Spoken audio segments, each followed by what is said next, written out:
Hi friends, online study ज्ञान को मुझे स्वागत करुच्ची। आज आम अष्टम श्रेणी संस्कृत बहीर जयराज गुरु पाठ पढ़ा, जोटा कि आम प्रथम परिवेश पाठ सारीछूँ, तार अभ्यास भी सरी जाइए। आम जयराज गुरुर पाठटे पढ़ा, देखा कौन होटा। प्रथम देख, भारतवर्षम अस्माकं देश, अर्थात भारतवर्ष होची आमर देश बा आम देश भारत अटे।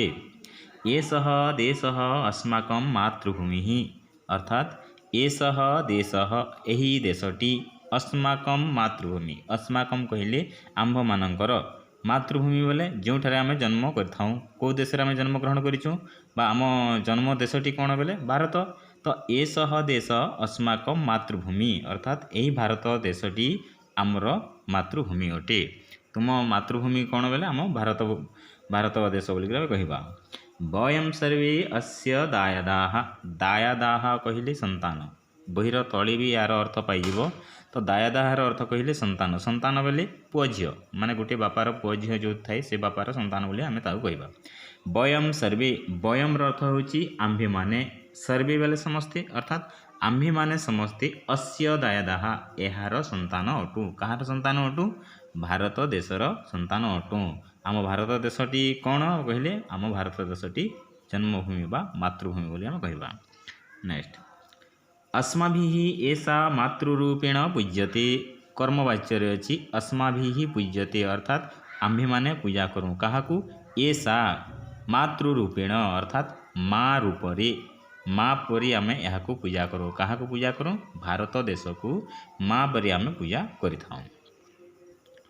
वैदेशिकाः बहुवारम् अस्याः उपरि आक्रमणं कृतवन्तः, अर्थात वैदेशिकाः बालकाः, जेपरी बालक शब्दर प्रथमा विभक्ति बहुवचन रे बालकाः होइते, बालकाहार अर्थ बालक गुड़िक। ठीक सेहीपरि वैदेशिक शब्दर प्रथमा विभक्ति बहुवचन रे वैदेशिका होइथाय। वैदेशिकाः कहले वैदेशिक गुड़िक, वैदेशिक गुड़िक कहले विदेश रु जो माने आसी थांती आम देश को। विदेश पुणी कौन मन करा जाऊ, चीन हो, अमेरिका हो, इंग्लैंड हो, से देश रु जो माने आम देश को आसी थांती बा से देश गुड़िक हेले वैदेशिक देश गुड़िक। तो वैदेशिका आम देश छड़ा जिते देश रहिले समस्ते वैदेशिका वैदेशिक। वैदेशिकाः बहुवारम् अस्याः उपरि आक्रमणं कृतवन्तः, अर्थात अस्याः उपरि वैदेशिक माने अस्याः उपरि कहले भारतर उपरे माने यहाँ उपरे अस्याः उपरि आक्रमणं कृतवन्तः, आक्रमण करिसंती, अर्थात आम भारत देश को बहुत थर बा बहुत बार बा वैदेशिक गुड़िक आम देश को आक्रमण कर। आम जाचु इंग्रेज सरकार बहुत थर आमको आक्रमण करथिला। अच्छी बहिर अच्छी देखा। आंग्लजनाः वाणिज्यं कर्तुम् अत्र आगतवन्तः, अर्थात इंग्रेज आम देश को किपरि आक्रमण कला बा किपरि आम देश को अत्याचार कला, माने से वाणिज्य कारबार करने प्रथम आसला। वाणिज्य कारबार करला धीरे धीरे धीरे धीरे तापर आम देशर सबकिछि जाणिक से आम देश को आक्रमण करथिला। तो ये कहुच्छी आंग्लजनाः, आंग्लजनाः, आंग्लर अर्थ होची इंग्लिश, अर्थात इंग्लिश को मैंने कही था इंग्रेज मैंने कही था। तो आंग्लजनाः कहले इंग्रेज शासकाः बा इंग्रेज शासनकर्ता बा इंग्रेज माने। आंग्लजनाः इंग्रेज माने वाणिज्य कर्तुम अत्र आगतवन्तः, वाणिज्य कर्तुम, कर्तुम माने करिबा पई, वाणिज्य बोले वाणिज्य करिबा पई, व्यवसाय करिबा पई। अत्र आगतवन्तः, कुत्र आगतवन्तः? केउठाकू आसिले बोले अत्र आगतवन्तः। अत्र बोले कोठा को? भारत को बा इंग्रेज शासन, इंग्रेज सरकार बा इंग्रेज माने वाणिज्य करिबा पई आम देश को आसिछंती। क्रमशः अत्र स्थित्वा अस्मान् शासितवन्तः। क्रमशः अत्र स्थित्वा, क्रमशः क्रमे क्रमे, अत्र स्थित्वा एठारे रही करी, अस्मान् शासितवन्तः आम मानकु शासन करिछंती। तेषां शासनेन भारतीयाः अकथनीय दुखं प्राप्तवन्तः। तेषां शासनेन से इंग्रेज सरकार शासन द्वारा भारतीयाः, भारतीय माने अकथनीयं दुखं प्राप्तवन्तः। अकथनीयं दुखम, अकथनीय, कथनीय माने जोटा कही हुए, अकथनीय माने जोटा कही हुए नहीं। माने इंग्रेज शासन समय रे बा इंग्रेज शासन द्वारा भारतीय माने एपरी कष्ट पाइछंती जोटा कि से माने कहा आगे कही पारिबे नहीं, अर्थात बहुत कष्ट से माने पाइछंती। भारतं तेषां शासनात् मोचयितुं बहवः नेतारः अग्रे आगताः। भारतं तेषां शासनात् मोचयितुं माने छाड़िबा पाई अर्थात इंग्रेज शासन रु बाहरिबा पाई बा इंग्रेज शासन कबलरू रक्षा पाइबा पाई भारत वर्षर भारत देश रे कौन होइछि बहवह नेतारः अग्रे आगताः बहुत नेता आगकू आछंती अर्थात इंग्रेज को तोड़िबा पाई इंग्रेज शासन विरोध रे लड़िबा पाई अनेक गुड़िए नेता आम भारत देश को आछंती ते अस्मभ्यम उद्बोधनम दत्तवन्तः आ से नेता माने आम मानकू बहुत गुड़िए उद्बोधन मध्य देइछंती। एटा थिला प्रथम चैप्टर कौन अच्छी भारतर विषय लिखाई भारत कौन मातृभूमि क्या कहवा किए कहार संतान आम मैंने भारत को किपरि शासन करुँ यह भाव में किपरि भाव इंग्रेज शासन कर चली भारत देश को किपरि आक्रमण करथिला ए प्रथम अनुच्छेद रे बा प्रथम पैराग्राफ रे एटा वर्णना कराଯାଇଛି।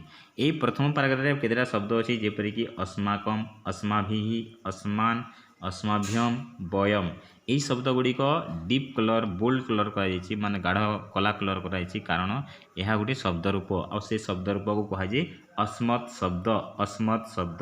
अस्मत् शब्द जोटा कि मो वीडियो ऑलरेडी मु अपलोड करिछि तत् सह त्वम अहम एपरी जो अच्छी से अहम शब्दर जो शब्द रूपटा अच्छी से अहम शब्दर जो 321 शब्द अच्छी से 21 शब्द ये पाठरे प्रयोग कराई अर्थात जयराजगुरु पाठरे अस्मत् शब्द व्यवहार है जोटा कि मो वीडियो प्लेलिस्ट रे ऑलरेडी अच्छी व्याकरण विभाग मो प्लेलिस्ट व्याकरण विभाग रे मो अस्मत् शब्द अपलोड करी तुम्हें पार बोले सेटा भी देखिक किपरि भाव को विभक्तिर को वचन रे ये शब्दटी अच्छी तुम्हें जापर। नेक्स्ट द्वितीय आम अनुच्छेद को जीवा। द्वितीय अनुच्छेद कहुच्छी तदानीं खोर्धा राज्यस्य राजा आसीत् ठक्कुर राजा मुकुंददेव। कदानीं माने जेते सेते बेले खोर्धा राज्यर राजा थिले ठक्कुर राजा मुकुंददेव माने ताको मुकुंददेव बोलिक आमे कहूँ खोर्धा राज्यर राजा थिले। तस्य मंत्री आसीत् जयराजगुरु तो मुकुंददेवंकर मंत्री के थिले जयराजगुरु। सह राजपरिवारस्य पारंपरिक गुरु माने ये जो जयराजगुरु बोलिक आमे कहूँ ये जयराजगुरुटा से मुकुंददेव जोटा कि खोर्धा राज्यर राजा बोलिक आमे कहूँ से खोर्धा राज्यर राजा मुकुंददेवंकर मंत्री जयराजगुरु थिले आ जयराजगुरु को राज परिवार गोटे पारंपरिक गुरु बोलिक कहुला अर्थात जेपरिक राजवैद्य थांती माने राजकीय डॉक्टर थांती राजकीय सेना राजकीय खाद्य राजकीय वस्त्र राजकीय सेवा ये जो राजा प्रसादर जो कार्य गुड़ाक होते जो राजवैद्य सेपरी राजगुरु भी थांती ताकू आम जयराजगुरु को से मैंने राज परिवार गोटे गुरु बोलिक मानुले। आंग्ल शासन से विरोधेन 1817 तमे वर्षे महाप्रजासंग्राम अभवत। देख 1817 मसीह कौन हो आंग्ल शासन विरोध रे गोटे प्रजा संग्राम चली माने प्रजा माने गोटे आंदोलन चलते केबे 1817 मसीह रे।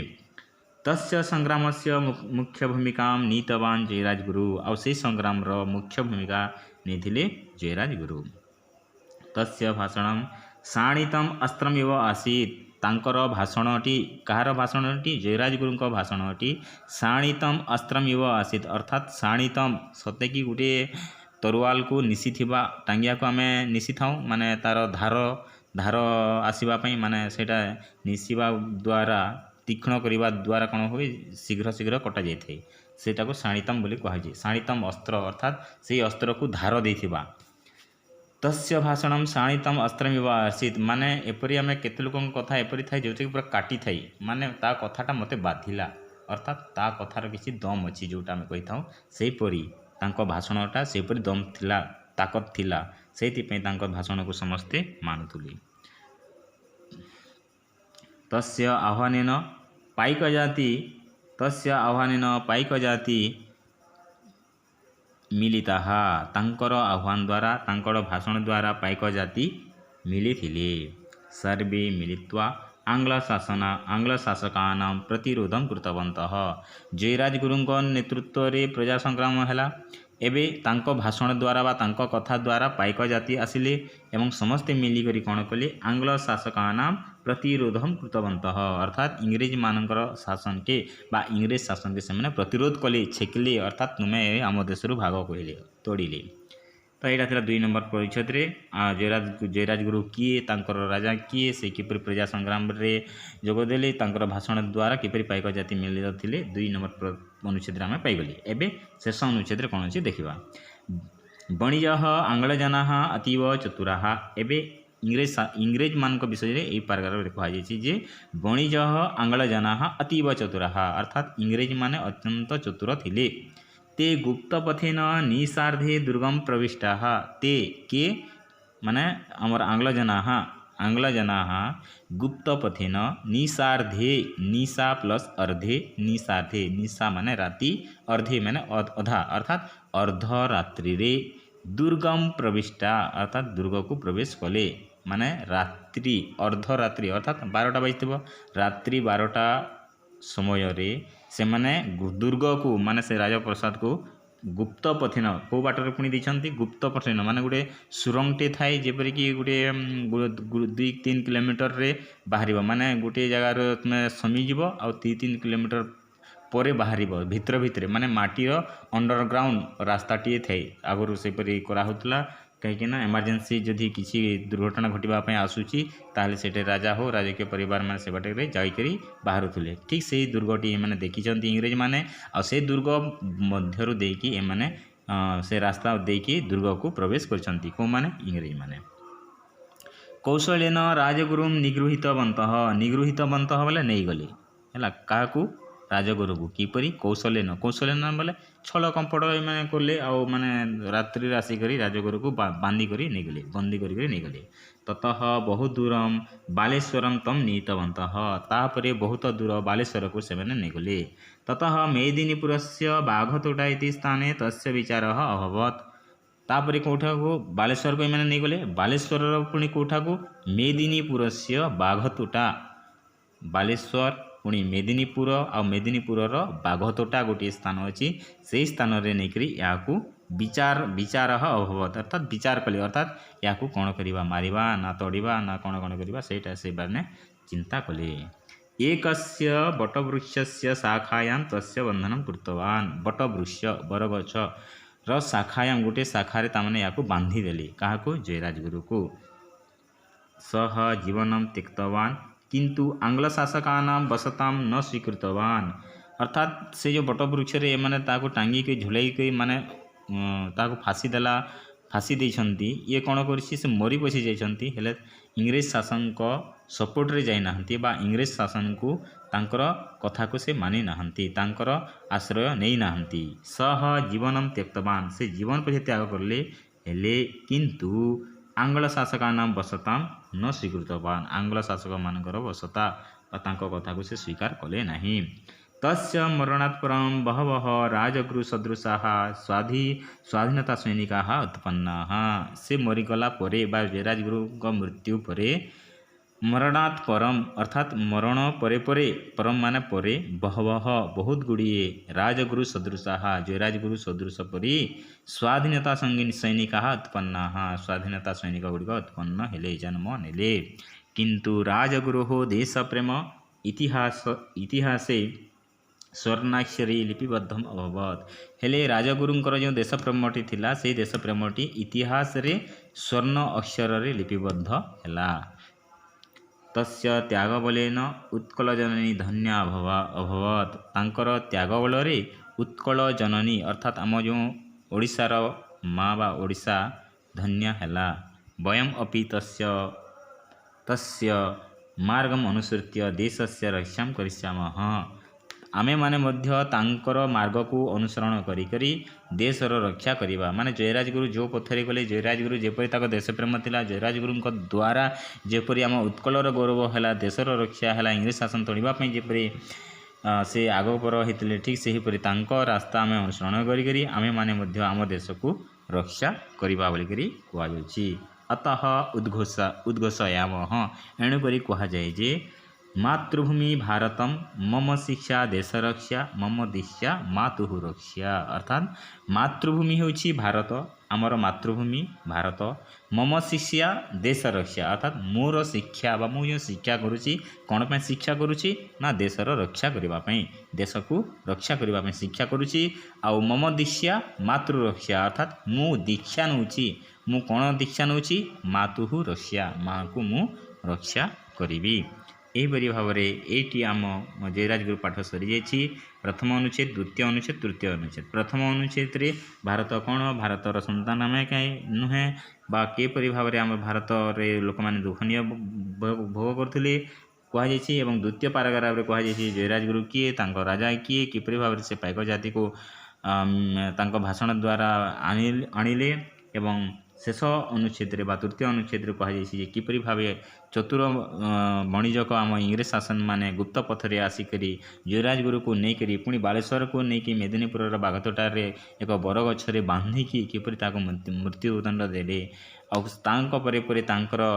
अनेक जो स्वाधीनता सैनिक गुड़ाक आसिले से किपरि हेले आउे द्वारा आम कि उपदेश पाइला एवं तांको पथ को आम अनुसरण करवा नहीं से जो तृतीय अनुच्छेद रे वर्णना करा जायछि एपरि भाव में तुमे मैंने अनेक गुड़िए यार पर अर्थ क्रियापद कर्तृपद जानीज आर मु पार्ट 2 तार अभ्यास गुड़िक मु कहबी मो भिडियोटी यही अष्टम श्रेणी जयराजगुरु किपरि लगला मते कमेंट जणाइब आगको तुमे को भिडियो जदि चाहूछ अर्थात को पाठ जदि तुमे जानिबा को चाहूछ मते कमेंट जणाइब तो मुझे वीडियो गुड़ाक देवी एवं लाइक करने को भूल नहीं आम यही भिडर चैनल को तुम्हें शेयर करने को भूल कहीं तुम सांग मान को ये वीडियो लिंक दे दियो से मैंने आसतु आ जानतु शिक्षा करंतु सेटा आमर इच्छा धन्यवाद एतिक रोची।